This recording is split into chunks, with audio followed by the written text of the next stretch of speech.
let's learn how to crochet some fringe that doesn't fray. All right, in order to make this crochet fringe the best that it can be, there's just a couple things you need to make that happen. In order to determine how long each strand is going to be, you'll need to have a consistent measurement when you're making this. In other words, this is made by loops, so each loop that you pull up has to be the same length, height, whatever you want to call it. I used 7.5 inches for my measurement and for this project with my boho tank top. So that gave me about 3 inches in length of each piece of fringe, and that was perfect. So you can tell by what I just gave you, the equation is it's a little bit less than half.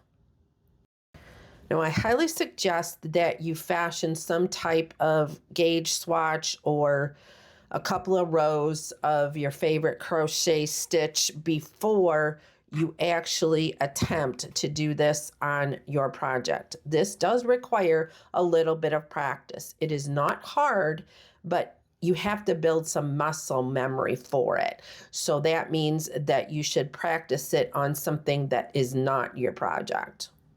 And hey, if you're doing this and you have a project that you want to add this fringe to, great. If it's a piece of a garment, then go ahead and just start on the side seam. But also make sure too that you've got a crocheted edge that you're working into. If you want to work into a row edge, that's fine, but go ahead and put a secure either single or half double crochet, whatever your project calls for, give that a crocheted edge, and that will make this so much easier.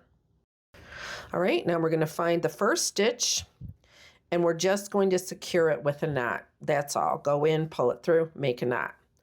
All right, insert your hook into that first stitch, grab your ruler, and I highly suggest that you do this part on a flat surface. If you want to do the rest of it on your lap, that's okay, but in order to create the loop, your surface will definitely need to be flat. All right, so just pull your yarn through and pull up a loop and just make it the height of your measurement. All right, next you need to determine how many twists it's going to take to make your fringe. I found that with mine, and this is just by experimenting, you need to do a couple of these to see how long the fringe actually ends up being, and secondly, how many twists it's going to take to get this look. For mine, with this yarn, which is a worsted weight yarn, number 4, and I'm using a 4.5 millimeter hook, and again, my measurement is 7.5 inches. It took me 20 twists total to get the fringe exactly where I wanted it to be. After you've pulled up your loop, make sure to pinch this right here. You don't want to lose this loop. Then simply twist 20 times. 1, 2, 3, 4, 5, 6, 7, 8, 9, 10, 11, 12, 13, 14, 15, 16, 17, 18. All right, you can see right here, that's what mine looks like. That's how tight it is. And that is how I found it to be the best. Now, the general rule of thumb is whatever your measurement is, it's times 2 plus 3 to 5 more twists. So that's a starting point for you. Just keep that in mind. But again, you will determine it by your hand and when you're done with your twisting motion. Next, you want to insert your hook back into that same stitch, pull through and slip stitch into the stitch and into your loop. And the first one is just a little testy, so that's okay. Don't worry about it. Now next, go into your next stitch and slip stitch again.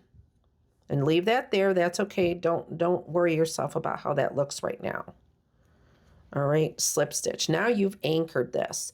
So I just pull up a little bit, and then what I do is, see, I can see where this is like divided in half here, this strand.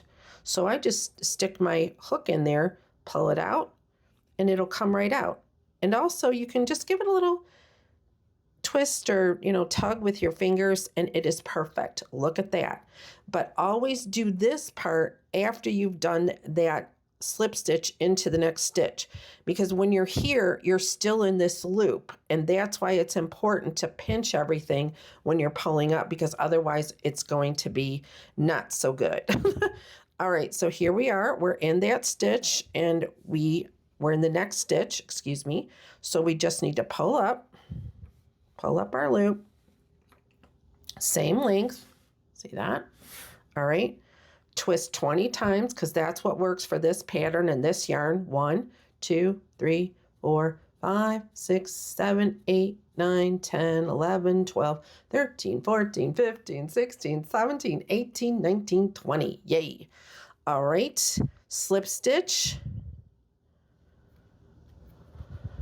My tail out of there.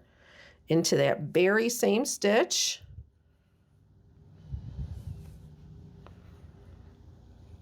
Pull it through the loop, stitch 2, so slip stitch through both loops. Well, or the stitch and that, okay?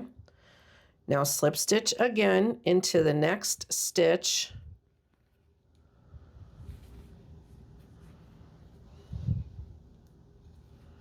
Pull that up a little bit. Go in and adjust your fringe, and it will behave just as it should. Look at that. It's that easy. Continue on across the border until you've got all your fringe, and then fasten off, and you just made the most beautiful fray-free fringe. And try saying that 5 times. All right, thank you so much for watching.